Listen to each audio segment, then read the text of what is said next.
J'aime pas jongler. Oh, t'aimes pas jongler? Comment ça se fait que t'aimes pas jongler? Si aujourd'hui Alix apprend à jongler, ce n'est pas pour devenir clown, mais pour améliorer son écriture. Fabien est psychomotricien. Depuis bientôt 9 ans, il travaille en libéral.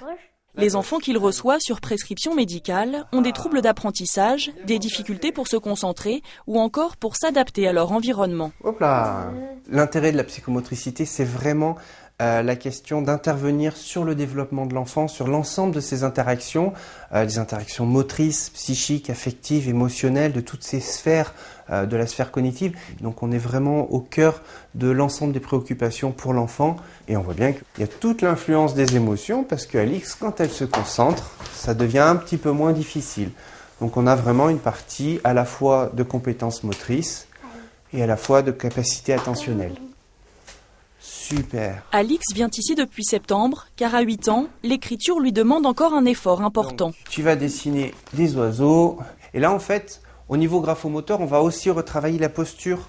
Puisqu'en fait, on va essayer d'aider Alix à prendre conscience qu'il faut se tenir droit pour écrire. Ça fait partie des choses, si on travaille que le poignet, on va zapper toute cette partie staturale. Travailler l'écriture l'air de rien, tout en s'amusant, c'est toute la subtilité des exercices que Florent doit mettre en place pour aider Alix à progresser. Super. Les psychomotriciens sont d'ailleurs les seuls professionnels de santé habilités à prendre en charge le graphisme. Ah, faut pas lui couper les ailes, mon pauvre oiseau, mais comment je vais faire? Il va plus voler. Dessiner, j'aime pas trop. Écrire, j'aime pas trop non plus, mais sinon... Faire des oiseaux, j'aime bien. Toute la journée, Florent enchaîne les consultations. Allez. Parcours psychomoteur, jeux de ballon, jonglage, ruban, il doit sans cesse faire preuve d'imagination. Pour l'enfant, on sent vraiment tout ce bien-être, tout ce plaisir, tout cet épanouissement qui est vraiment juste génial. Voir un enfant repartir et dire voilà, là ça y est, il est sur de bonnes rails. Quel bonheur. C'est vraiment formidable. Je vous laisse écrire tranquillement. Autre structure, autre public aussi. Psychomotricienne depuis 8 ans, Marie, elle, a choisi de travailler dans un centre d'accueil de jour pour personnes âgées atteintes de maladies neurodégénératives comme la maladie d'Alzheimer. Il est tout croquignolet, il est croquignolet. Ce premier atelier, basé sur des photographies, permet de travailler la mémoire, mais aussi d'entretenir la communication. C'est très important de pouvoir mobiliser des repères.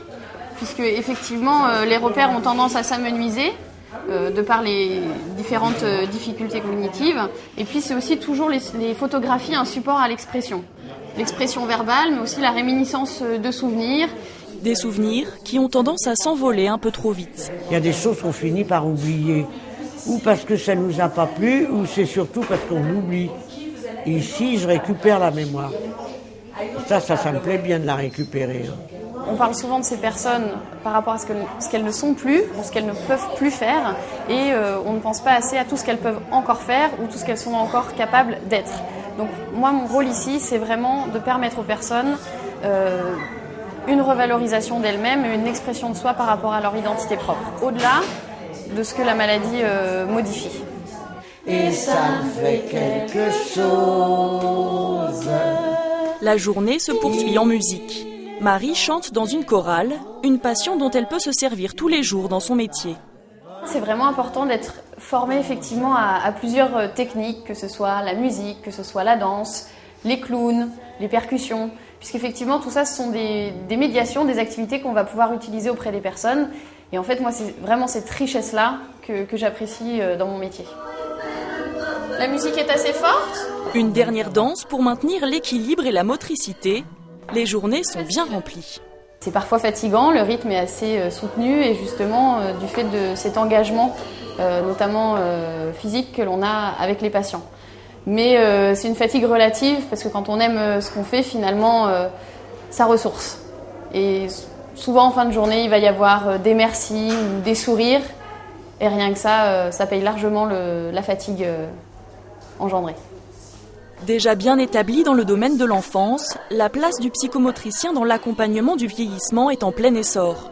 Le dernier plan Alzheimer impose la création d'un poste de psychomotricien dans toute nouvelle structure accueillant des personnes âgées.